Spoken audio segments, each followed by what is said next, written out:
Welcome back to the Better Learning Podcast. This episode is part of a special series we recorded live at PASBO conference, also known as the Pennsylvania Association of School Business Officials in Pittsburgh, Pennsylvania this year. While we were there, we had the chance to sit down with school leaders, business officials, and partners from across the region to talk about what it really looks like to plan, fund, and support today's learning environments. So in this series, you'll hear a real conversation about the trade-offs, the challenges, and the opportunities that come with trying to build better learning environments. Without further ado, let's dive in. Welcome back to the Better Learning Podcast. I'm here with Cassandra Renninger from the Draw Collective. Cassie, thank you for joining me. Thank you so much for inviting me. By inviting you mean pulled you out of the lobby and strong-armed you into the booth here. Apparently, it's been too long of me delaying this inevitable interview, so I appreciate you being patient. You're welcome. First and most important question, better sports town, Pittsburgh or Philadelphia? Well, I live in Pittsburgh and I know nothing about sports, so I'm just going to err on the side of where I'm at, and that's Pittsburgh. Okay, fair enough. This is your backyard here. This is where I live, yes. Yeah, and we are here at the PASBO conference, and your team is here, of course. One of the things that we're doing as for the A4LE audience here, Cassie, is trying to get folks to see the role of school business officials in school design. You've worked with many, right? Yes. And you've seen probably a wide variety of talent and, mission alignment and all sorts of different things. Talk to us a little about how you think about school business officials and their role in the work you do as an architect. Well, that's a really loaded question. Their role is obviously very important. The projects can't move forward from an architect standpoint. The projects can't move forward unless the business managers are able to find a way through that. Obviously, long-term planning for ongoing improvements to your facilities is really important because I think that people think that it's a one and done type thing that, I did a project. Now I don't have to think about money associated with our facilities for a really long time. But the reality is that you've got to be saving ahead of time, and then you're paying, for a long time afterwards. But you're also probably not doing everything you need to do when you do a project. So it is a continuous process, and you can't bury your head in the sand. Every school needs something. And I'm not saying that in a self-serving way. Like, the reality is that there typically is not enough money to do everything you need to do. So you're always planning something with this look ahead to say, what's the next thing we're going to have to do? Even in districts where you've done new buildings and new additions, there's still aging infrastructure everywhere to be seen. Absolutely. In fact, I just finished a feasibility study for a district where I did their two pretty much brand new elementary schools 20 plus years ago, and they still refer to them as their new schools, and it's 20 years old, and That's kind of hilarious.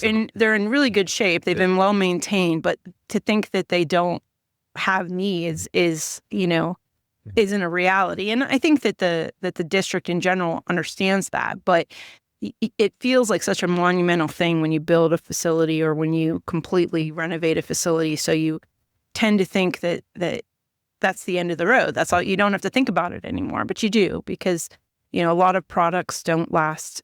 Some products you're looking at maybe a 15-year lifespan. Other things might be 30, but most of them are somewhere in that 20 range. I'm curious real quick about, so this story you're sharing now, when you look at the buildings you designed, that were open 20 years ago, architecturally speaking, how much have you changed as a designer, and how much have those buildings, are they, do you feel as though they were timeless, or do you look at those buildings and think I would have done X, Y, and Z differently? I'm curious.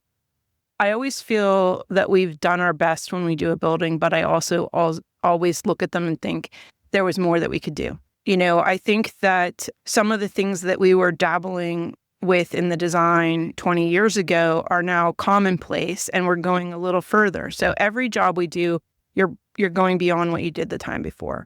I think that, the idea of unscheduled collaborative spaces were really just starting to be something that we were talking about, and that was in some of the more progressive school districts in our area. And now that's something that has kind of become commonplace across the board. 20 years ago, we weren't really designing STEM or STEAM spaces, but at the same time, there were spaces that were like the precursor to those spaces. Yeah. So I mean, you can see the evolution. I can see it when I go from building to building, because usually I'm designing something while something else is in construction documents and something else is in construction. So every time you're like lessons learned from the time before. You've been on the front end of some of those trends that you were just describing, STEM spaces, collaborative flex spaces. So you were doing that 20 years ago, and now they're ubiquitous. Are there things that you were doing 20 years ago that now nobody does anymore? Oh. Has the arrow pointed in both directions in some ways? Well, I'm not sure that it's a trend thing. I think sometimes they are tied to a staff member or an administrator. I had a school district where I thought we're very progressive in having a lot of collaborative and interdisciplinary partnering between math and science, for instance. And we design all these collaborative spaces and open spaces in the hallway where classes could kind of spill out. And it was very much something that we were working on with the superintendent. And then that superintendent left shortly after the building opened, and all of that collaborative furniture that was in the hallways disappeared. It went into the faculty rooms, it went into somebody's classroom, and now there's big open corridors.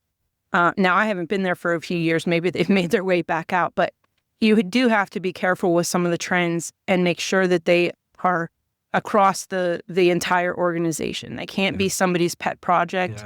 Yeah. 20 years ago, we might have had a outdoor learning space that was, gardening, and, maybe there's a water feature and there's all these things, but it typically was like a science teacher or one of the elementary school teachers who had a passion for that and was tying it to their curriculum, but that person retires or moves on, and all of a sudden it's like, a wasteland of whatever it was. So you do have to be careful with the trends and make sure that they're actually tied to something that is kind of part of their institutional thought process and not just something that's like a pet project. Those can be nice, but only for a period of time. And I've heard you talk about this as well, but also the research behind some of this, right? That's one of the other barometers that we can use to think about what really is enlightened thinking here, that is evidence-based, that seems like it can be durable, and as you said, transcend one person's passion.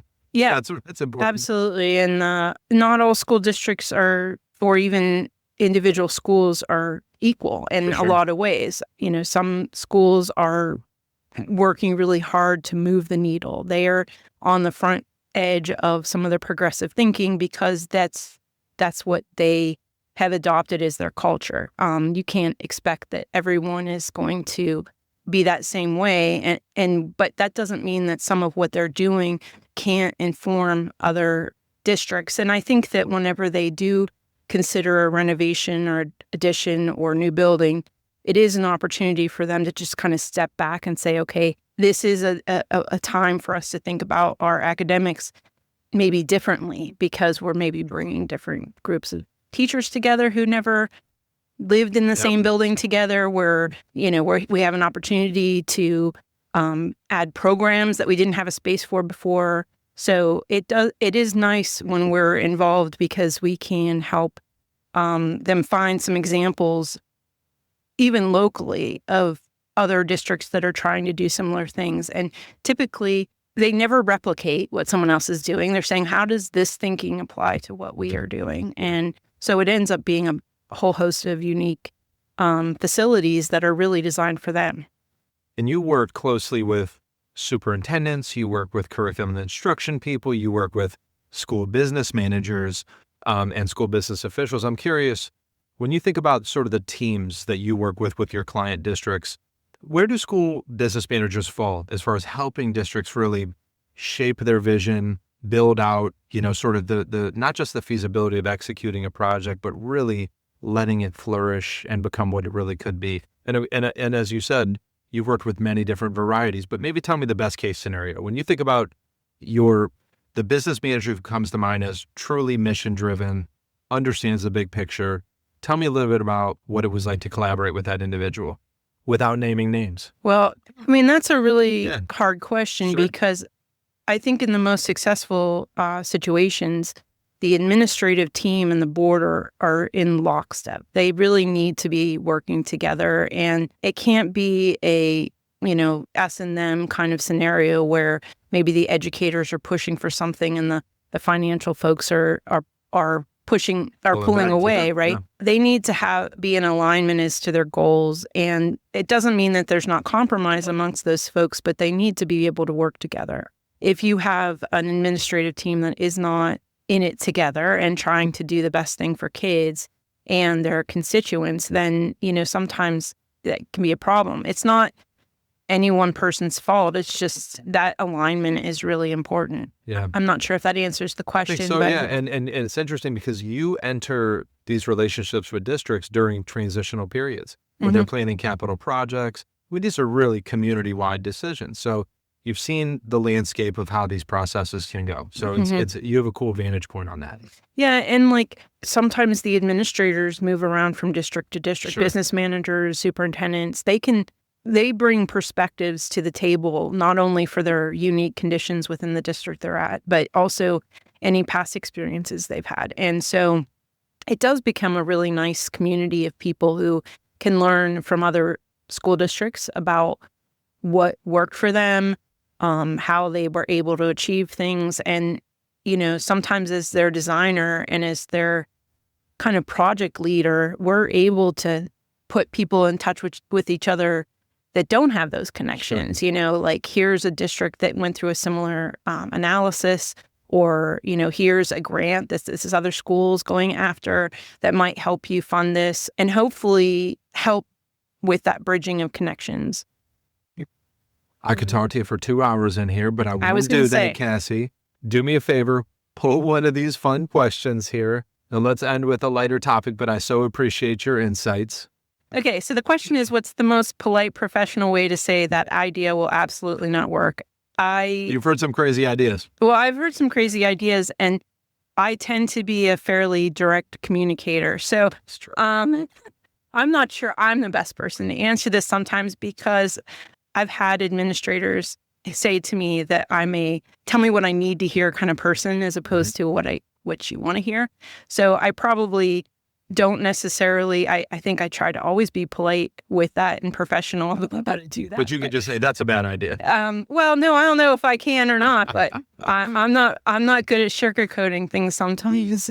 Cassie, it's been a pleasure to get you on the podcast. Thank you so much for joining us. All right, thanks. The Better Learning Podcast is produced by Matt Rogers and edited by Kelly Jones. The views and opinions shared on this podcast are those of the individual speaking and do not necessarily represent the perspectives of their affiliated companies, organizations, or associations.